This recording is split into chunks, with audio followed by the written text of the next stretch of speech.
Here's an incredible prophecy of thousands of years later, the arrival on Earth of Bill Clinton. Bill comes into this in many ways. Sorry, my eyes are watering. It's all right. Cameraman's looking a bit pale as well. But Bill Clinton, again, President of the United States, as we'll see, all this stuff about, Monica Lewinsky and all that stuff is absolutely obscuring what Bill Clinton's really involved in and what he's really connected to. Because, again, we're watching day after day a smokescreen and an illusion behind which the truth is. So, in the ancient world, there were people with fantastic knowledge. Where did that knowledge come from? I put this picture up just to emphasize the nonsense of how the idea that extraterrestrial life doesn't exist, how ridiculous it is. There are billions of stars in this universe. It's apparently estimated, I was reading, 1 billion in this galaxy. How many galaxies in the universe? That's just the physical universe. What about all the other parallel universes? What we call creation is alive with life. And yet it's become a situation where you're ridiculed if you talk about extraterrestrial life over the years. You get people saying, hey, he thinks there's other life in the universe more intelligent than me, And you think, darling, I've seen a cup of coffee more intelligent than you. But the point being that to say that in this amazing mass of life in this galaxy alone, that life as we know it has only evolved on this one tiny little planet in this one solar system, that's credible. Oh, yeah, scientists say that. And yet to say there must be life elsewhere on the law of averages alone is to be always a bit strange. He believes in extraterrestrials. But when you look dispassionately at the evidence, and that's the point, if you come into this stuff with a belief to defend, might as well go and watch The Price is Right, because the belief will defend itself. If we let the information lead us rather than the preconceived idea, it takes us into some very interesting areas. First of all, when you look at ancient texts and traditions all over the world, literally all over the world, you find very clear descriptions of an advanced race or races that we would call extraterrestrial, not of this planet, that came to this planet and brought this advanced knowledge a long, long time ago. Some of the most famous examples of this are what have become known as the Sumerian texts or tablets. They were found in what we now call Iraq in the last century, about 1850. There's thousands of them.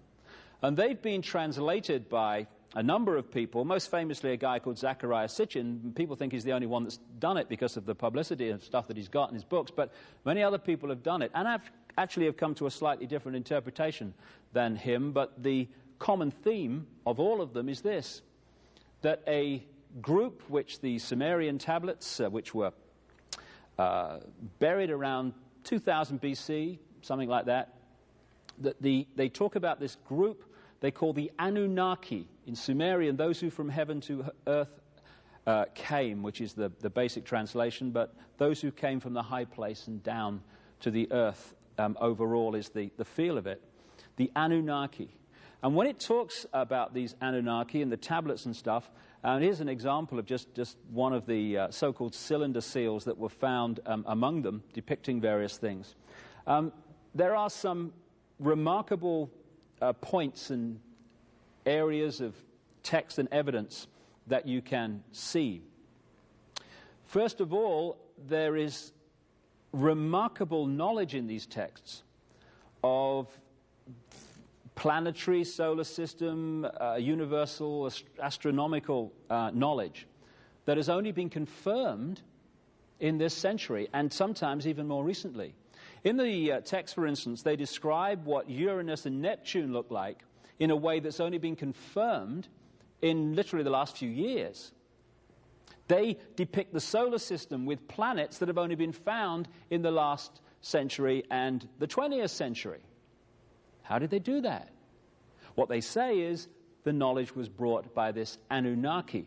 But it's more than that, because it talks in some detail about how this Anunnaki interbred with humanity, creating a hybrid race. And you find this theme all over the world.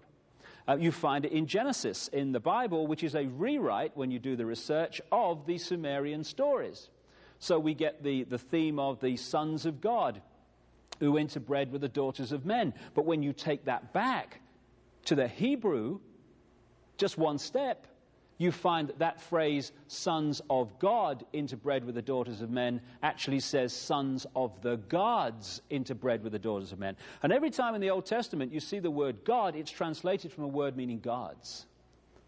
And it's clear to me that we have been misled and we've misunderstood the difference between the gods, symbolically extraterrestrials in the ancient world, and God, which is all consciousness, all energy, everything that exists.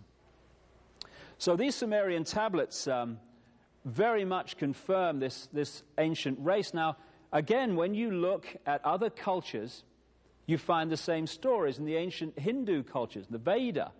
The Vedas, their ancient holy books, you find descriptions of the gods flying in flying machines, which we would call aeroplanes or UFOs or flying saucers, whatever.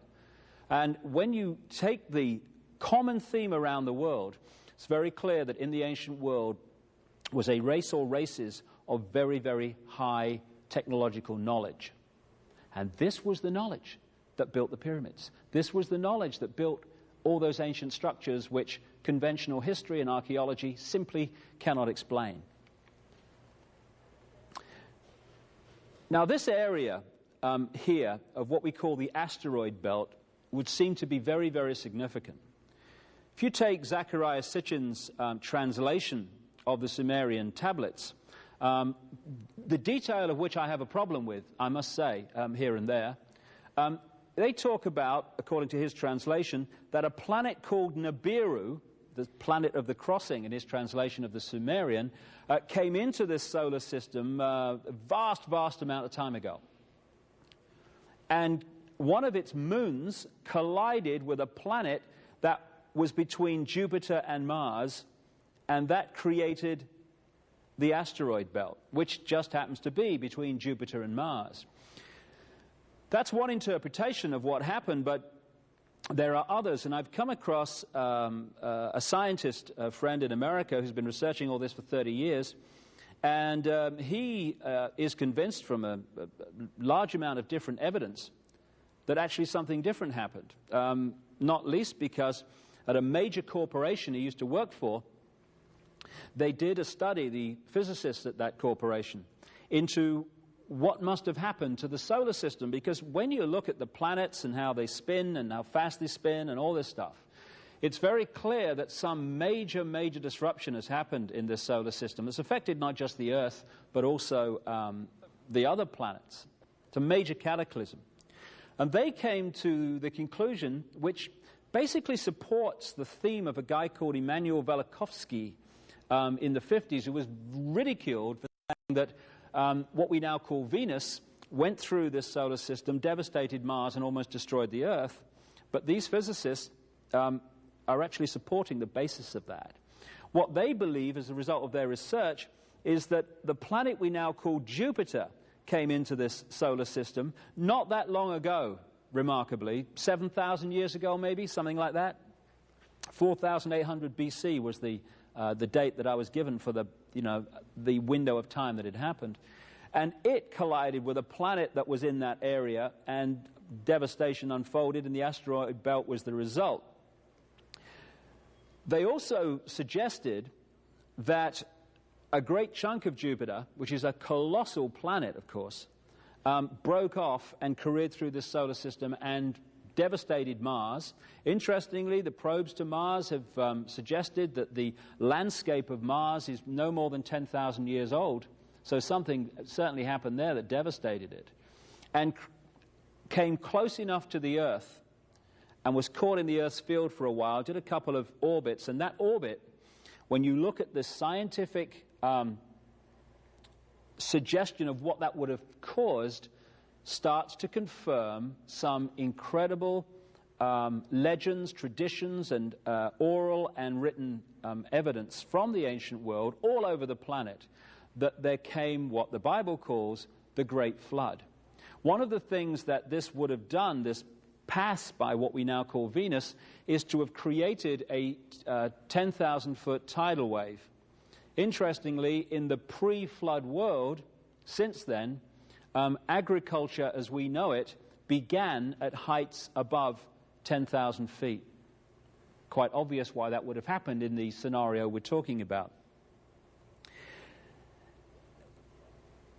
It is also suggested, and my other research, and in the book The Biggest Secret, it's detailed and documented in great detail, is that there was a Martian race, which was the white race, which actually came to the Earth and was interacting with the Earth, but as a result of the devastation and destruction of Mars, actually came here because it needed to survive.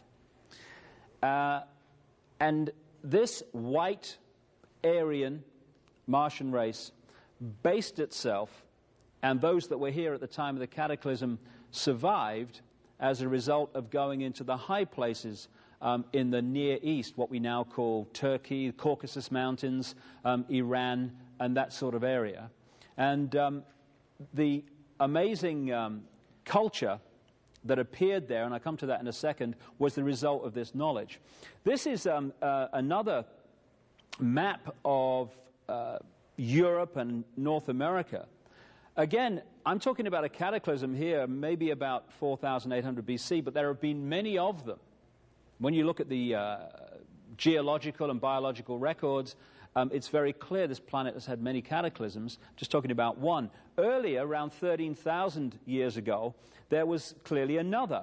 And that area, which they call Appalachia, which is now sea, was actually land in that window of 13,000 years ago. What we call the Alps, what we call the Himalayas and the Andes, those fantastic mountain ranges only reached anything like their present height around 13,000 years ago. So the Earth, while we've lived through quite a stable period in known human history, actually changes its face from time to time, quite obviously because of various events. Atlantis was supposed to have been one of the ancient cultures back in the ancient world which had this advanced knowledge and was destroyed by cataclysm. And again, this is a theme all over the world when you look at the ancient texts and oral traditions of this land of high technology, of high knowledge that was destroyed by cataclysm. And so once this cataclysm and cataclysms had unfolded over this period of time, 13,000 down to 7,000 years ago, that kind of window, a number of them, that great ancient civilization of knowledge, what the ancients called the Golden Age, was wiped from the face of the earth, and we started again. But we started again with different levels of knowledge. Among the survivors of these upheavals were the mass of the people who survived, or the representatives of them, who were still in ignorance, and then again there were the few who had the knowledge. So it all started again. Same structure, and we've moved into the modern world where we're now at a point where we were a long, long time ago before these cataclysms wiped that civilization from the face of the earth. So what we're looking at here is the area that they concentrated on, where the white race actually came out of, interestingly. When they're talking about the Martian race being a white race and actually focusing in that area of the world, the Caucasus Mountains, southern Russia, that area, Caucasus Mountains, down into what we now call Turkey and those areas around there, Iran, that's where the white race came from.